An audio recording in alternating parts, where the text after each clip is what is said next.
Hello folks, I'm John Myrie and welcome to the Wisconsin Northland Outdoors. On this week's show we have reports and tips for you from Jarrett McCarthy down at Hayward Bait and Bottle. And then we talk bass fishing and a lot more with Hayward area fishing guide Haze Barnaby. Lots to cover on this week's show, all coming up right after these messages. The fishing opener has come and gone. If you fished it from an old, inadequate boat, were stuck on shore, or worse yet, didn't go out at all, we can help. Hayward Power Sports has an awesome selection of new Lund boats, rigged and ready. You'll find the 1650 Angler, the 1775 Impact, the 1875 Crossover, and many more. We're offering massive Hayward Power Sports discounts up to $7,500, plus we'll throw in a free storage for next winter. Come see us at Hayward Power Sports, just 10 minutes east of Hayward on Highway 77. Riding along in my automobile. Bumping into things unexpectedly? Make your first choice for collision repair. Ernie's Auto Body, featuring the most advanced collision repair facility in Northwest Wisconsin. With a state-of-the-art spray bake down draft paint booth for that better-than-new finish, laser technology for precision frame alignment, loaner cars available, computerized estimates, written guarantees, and documented unmatched customer service, the clear choice is Ernie's Auto Body, south of Hayward on Highway 63 and Nursery Road, where quality is no accident. Big fish stories come to life at the Freshwater Fishing Hall of Fame. The world's largest shrine to freshwater anglers boasts a 4.5-story tall walk-through muskie that's a half a city block long. It's like taking a peek into Granddad's old tackle box with thousands of mounted fish, antique outboard motors, and historical sport fishing artifacts. Stop in and take a chance on our 50-50 cash raffle. You could walk away with a pile of cash. See the big ones that didn't get away at the Freshwater Fishing Hall of Fame, Highways 27 and B in Hayward. Open daily, including Sundays, through October 31st at 9:30 a.m. Lynn's Custom Meats and Catering welcomes you to stop by for their great lunch menu. And while you're there, Lynn's also has a great selection of custom-cut meats and sausages, as well as many varieties of snack sticks, jerky, fresh cheese curds, and much more. Lynn's is open Mondays through Fridays from 9 to 5:30 and 9 to 4 on Saturdays. Lynn's Custom Meats and Catering in Hayward. Today, anglers fish longer. Today, anglers fish harder. Today, anglers rely more than ever on their electronics. It all comes down to catching more fish, and today, anglers rely on Amped Outdoors lithium batteries, period. Visit ampedoutdoors.com today to power your outdoor experience. We're down in Hayward Bait and Bottle talking to Jarrett McCarthy in here. And Jarrett, been a few people out fishing. A lot of people just out water recreating too, it seems like. Yeah, we've had quite a few people out fishing right now, just kind of in between dodging rain showers out there right now for foreseeable future. But there's times where we can get out, and the fishing's pretty good out there right now. But one thing that's been going on, now we're starting to see, we had the dragonflies, the Helger bite hatch. Now we're starting to see mayfly hatches. Yeah, we're seeing a little bit of everything hatching out there. And, obviously that'll affect fishing because there'll be a lot more food out there for fish to fill up on other than just what we're casting at them. But, we're seeing quite a few of that hatching right now. Let's talk about walleye fishing. What are you hearing out there? So we're hearing it's getting pretty slow out there for walleyes. There's still guys getting them. Seems like they're on a slip bobber, and it's going back and forth between minnow and leech bite right now just because we've had some cooler water temps right now. Usually we get into this time of year and it's we're primarily leech, but because we're still seeing water temps in the mid-60s out there right now, a fathead bite is still doing pretty well. But walleye fishing's been on the slower side, but like I said, guys are still getting them. That's pretty much normal for once we get into the middle part of June. It starts to taper down a little bit. It becomes an evening bite, and just being out there, those golden hours, basically, some people call it early in the morning or late. Yeah, absolutely. And we were just talking about that, making sure that you're on a spot when the time comes to calling. So, walleyes are no different. They're actually probably one of the fish that we think of most at being a particular time bite fish. But yeah, so long as you're out in the spot where they need to be, you'll catch them.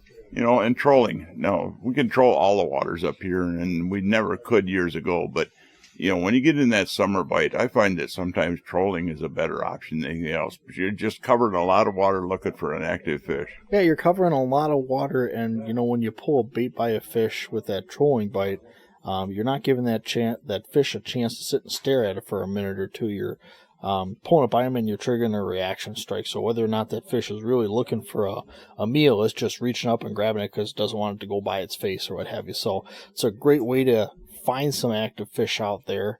And once you do find those active fish, you can come back and you could kind of target those a little bit more lethargic or picky fish with some slip bobbers and some live baits or what have you. But great way to cover some area out there and a great way to get onto some fish. Let's talk about panfish. I know that's your favorite topic. I mean, you like to go after panfish, so do I. What's going on there as far as bluegills? So as far as the bluegills go, just end of last week, we were still seeing some fish up on beds. Seemed like a lot of fish were already starting to pull off. There's, obviously going to be a couple of waves of these fish that are going to come up. And I'd imagine that we might see another wave or two the first chance we get away from this rain or what have you, just so that water can start warming back up. But a lot of those bluegills we're starting to see come off onto that first weed line out there. That's 6 to 8 feet of water, getting them on slip bobbers and leeches, some worms or what have you. But if you really want those bigger fish inside those schools, you're going to have to use either, a bigger leech, or you can start using maybe just a little bit bigger plastic. And I know a lot of guys use that 1-inch gulp minnow out there. Great bait. You're still going to catch a lot of those smaller fish on there, but a lot of those big bull bluegills or what have you, those guys are going to be hungry. And a lot of times we see some of those bigger bull bluegills coming on some crappie plastics, those 1.5-inch, 2-inch plastics. They're not afraid to eat a big bait if you put it in front of them. So those bluegills will be raring to roll as soon as you can get out into the water. How about crappies? What you see in there? They're pretty much done. The ones that were going to spawn have pretty much done their thing. Yep, those guys have been done for a week or two now, and a lot of those fish are moving out into that 8 to 15 feet of water. They could be on deep weeds. I've seen them on cribs so far. They could just be out roaming flats right now. They could be doing a whole lot of things, Key to finding those crappies is your sonar, running through waterways that, those fish should be using your side imaging, just looking off to the side, looking for those schools or roaming fish or what have you, and then just staying on them as long as you can. How about muskies? A lot of people up here start muskie fishing now. They're starting to get a little more active. Starting to get a little bit more active, and I'm seeing a lot of nice pictures of muskies starting to come through. And it, from what we heard so far, muskie fishing's been good all around. Seen some fish coming in the mid to upper 40s out there. Seems like a lot of guys are getting them on bucktails, seeing some come on topwaters, a couple of them on some glide baits so far. But yeah, bite has been pretty good for fish. Pike? Seen some really, really nice pike coming up right now. I think I saw something hitting the 20-25 pound range yesterday, just scrolling through Facebook up here. But pike have been really good. They're still hanging out in those areas where all those bluegills and crappies are. But when you're looking for those big pike, those guys are going to be scooting out into that deeper water already. I'm seeing quite a few people going after bass now too. Yep, absolutely. Those smallies should just about be done with their bedding deals or what have you. They should be moving out onto some mid-lake structures or whatever, some rocks, some weed lines and stuff like that. A lot of guys are out there throwing drop shots and Ned rigs, having some good success. And for the guys that are after largemouth still, a lot of those fish are still up shallow. They're either actively spawning or just wrapping up or what have you. Usually they somewhat coincide with the bluegills, so you could be looking up shallow for those guys too. A lot of guys are throwing frogs and spinnerbaits and wacky worms up in that 2 to 6 feet of water and having some really good success. I know down here at the shop, busy day to day with the rain and everything. You got just about anything and everything that anybody might need for fishing and a lot more. Absolutely. We got more things down here than you can shake an ugly stick at.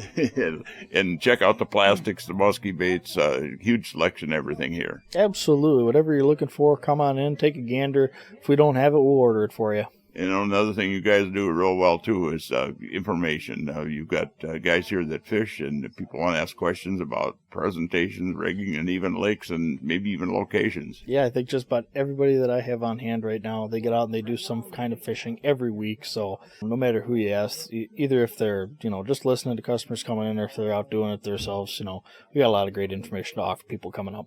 Jarrett, thank you, and hopefully we have a good week here. Good deals. Thanks for having me again, John. Well, folks, we need to take a break right now and hear from some of the fine sponsors that make this show possible every week. When we come back, we'll be talking to Hayward Area Fishing Guide Haze Barnaby. So stay tuned. We'll be back right after these messages. Hayward Bait and Bottle is your one-stop for the Hayward area's largest selection of rods, reels, lures, fishing electronics, boating supplies, and much more. Whether you fish for bass, walleyes, panfish, or muskies, gear up for the upcoming fishing season. And if you're getting ready for the spring turkey season too, they also have just about everything you'll need for a successful season. In the bottle shop, you'll find a full selection of beer and liquor, Hayward Bait and Bottle is your one-stop sport and bottle shop. The Hayward Lakes Visitors and Convention Bureau in Sawyer County, Wisconsin welcomes you to our Northwoods hometown. No matter the season, no matter the activity, you'll always be surrounded by our great outdoors. What more could you ask for in a vacation destination? Woods, waters, world-class events. Contact us for information on lodging, dining, attractions, events, trail conditions, and more. Order your free vacation guide and start planning your getaway today. Visit us at haywardlakes.com or call 1-800-724-2992. Get out of your chair and into fresh air with a new Can-Am side-by-side or ATV from Hayward Power Sports. Hurry in for a very limited number of select 2023 side-by-sides that offer up to $3,500 in rebates, plus financing as low as 1.99% for 36 months. Meanwhile, our selection of 2024s is huge and offer rebates up to $1,000 and again, 1.99% financing for 36 months. If you enjoy the creature comforts, test drive an incredibly popular Can-Am Defender HD10 side-by-side. It comes standard with a full cab including heat and air conditioning. Looking for a value-priced machine? The Can-Am Defender XT HD7 features a winch, roof, front bumper, and full skid plate. With the $1,000 rebate, your price is just $15,399.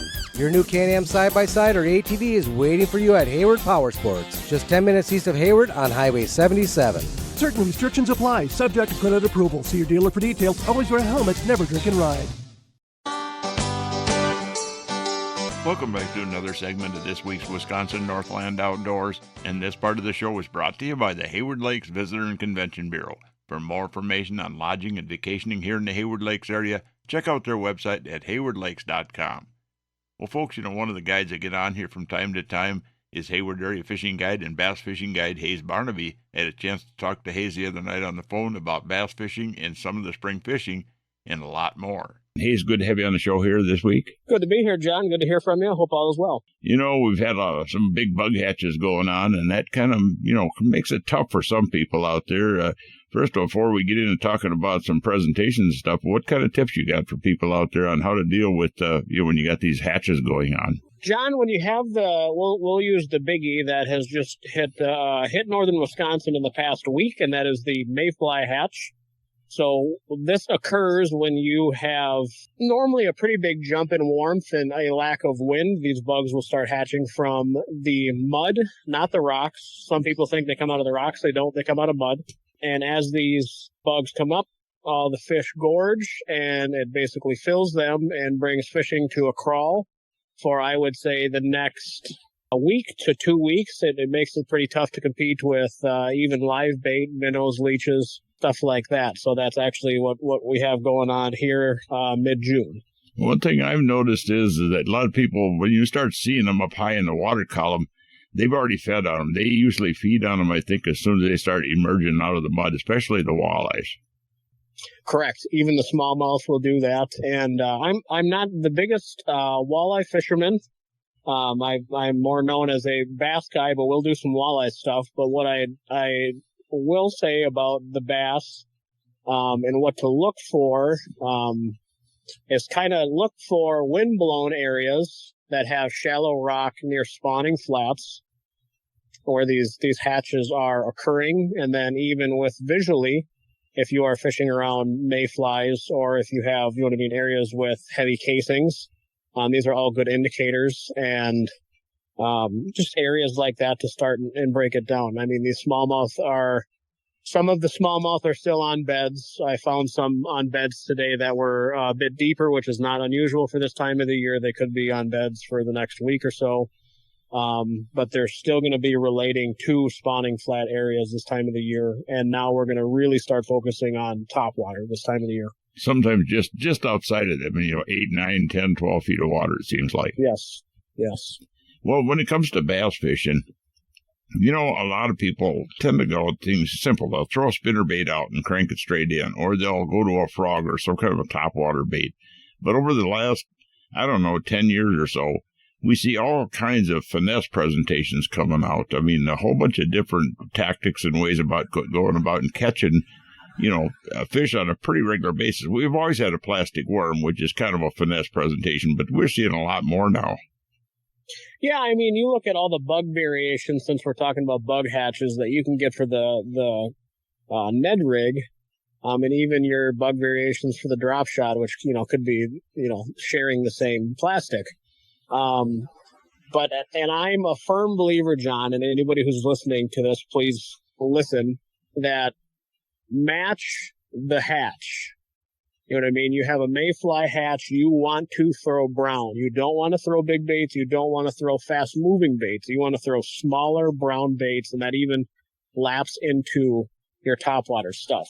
Move any presentation you have slowly, unless you have some wind, and there, all these fish aren't going to be just on mayflies. They'll still be minnow eaters as well, where your jerkbait is still going to come in. Then there, I would say, like today, the lake that I was on is a perch dominant body of water, so throw a perch color type thing. But mayfly hatch, you want to think small, brown, and slow normally.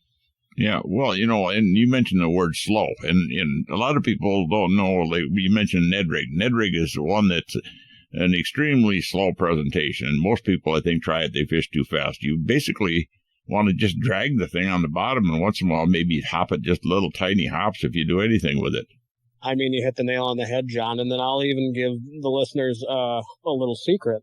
The black marabou hair jig is really, really taken off in the smallmouth world the past few years.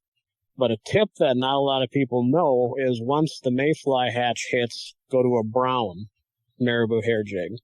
This will increase the amount of fish that you put in your boat by a lot. And if you don't believe me, have one guy in the boat that throws a black, have one guy in the boat that throws a brown. And I guarantee you that the guy in the front of the boat, or wherever he is in the boat, throwing that brown hair jig during the mayfly hatch or soon after, will catch more fish. What do you recommend for if you're like the size of the jig, whether you're throwing the hair jig or if you're throwing say a Ned rig, and what type of rod, what equipment you're going to throw it with, the line, the rod, that stuff? So we'll go with the hair jig rod first. Pre-spawn fish, I like throwing a 16th or a 3/32 ounce black marabou hair. This is going to be on a 7'9" or 7'11". I'm throwing it on a St. Croix Mojo Bass 7'9". I believe it is a medium extra fast. So this rod, because when you throw hair, there's not great big sweep hook sets or anything like that. You want a rod that's got a lot of tip, a lot of play, and to absorb those big head shakes, because it's not, anything, you're not using stiff rods for this because you're throwing so light of tackle. Line, I like throwing 8-pound to a 8-pound leader, fluorocarbon leader, 8-pound braid to 8-pound leader.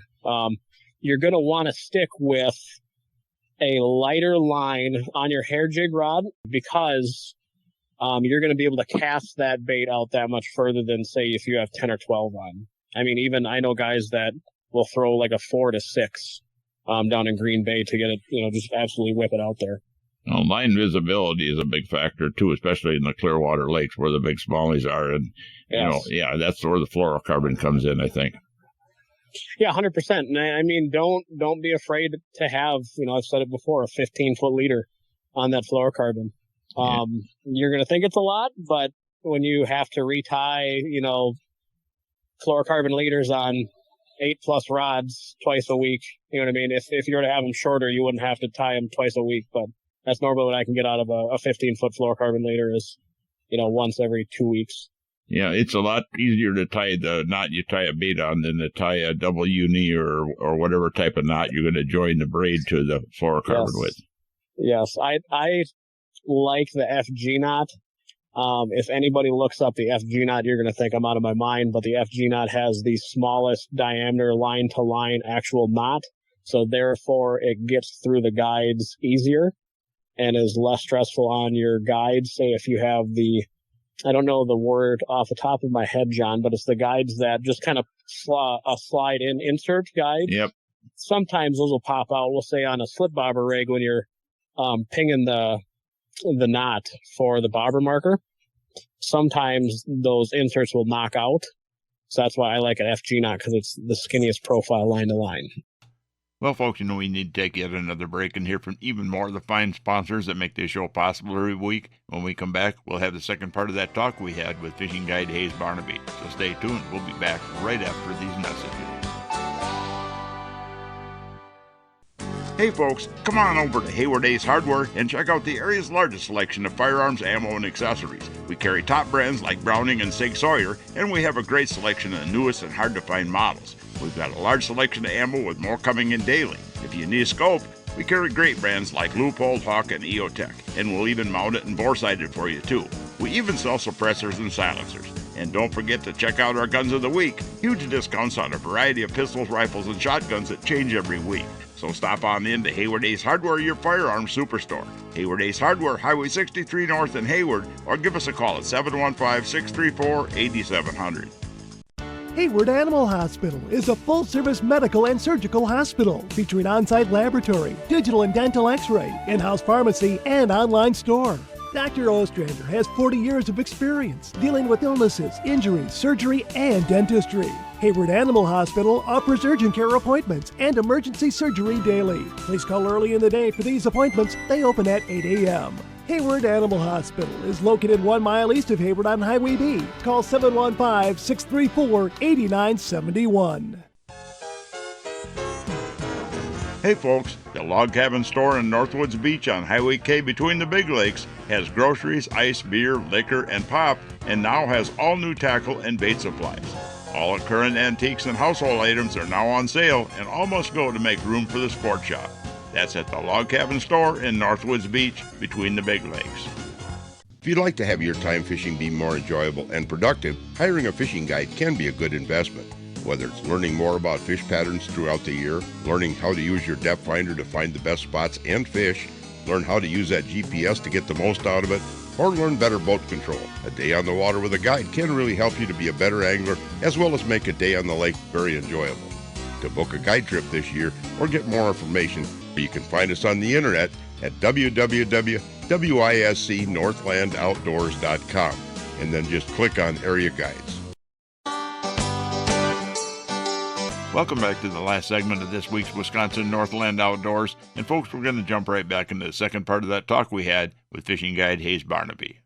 Well, we're talking about, some of like a hair jig, and we've got the Ned rig, but there's a whole bunch of other presentations out there, and, the drop shot rigs. Drop shot rig has been started to be popular for not just bass, but for walleyes and everything else too, isn't it?